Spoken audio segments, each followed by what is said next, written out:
कि कहियो अरे कोरवे में बीतते रहे रात हो अब तो बने जान जान कहियो कोरवे में बीतते रहे रात हो अब तो बने जान जान जब से गइल बोलो तुम्हारे साथ हो अब तो बने जान कहियो कोरवे में बीतते रहे रात हो अब तो जान जब से गइल बोलो तुम्हारे साथ हो अब तो बने जान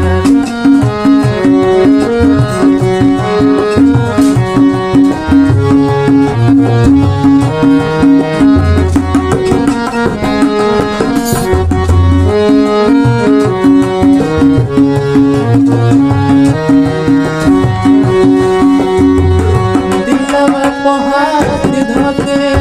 मनवा से पूछो ना तू ई का करेला दिलवा को हाथ धोके मनवा से पूछो ना तू काहे करेला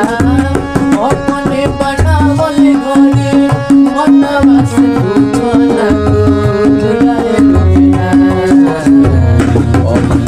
जाके पूछोगे कि जब से गइल बोलो के साथ हो अब तो बने अनजान जब से गइल बोलो के साथ हो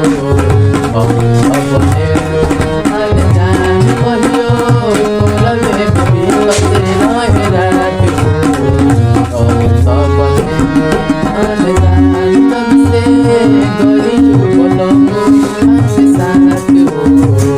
अब तो बने अनजान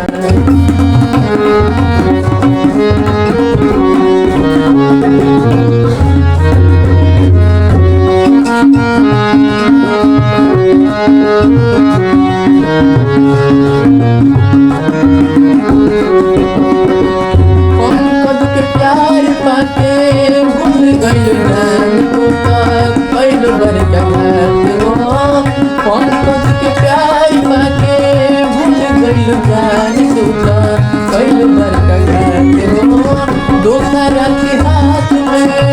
धर लो हाथ अपना और मुलाकात हो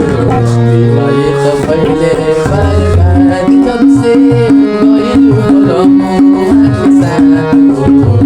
अब तो बने जान कहियो कोरवे में बीतते रहे रात हो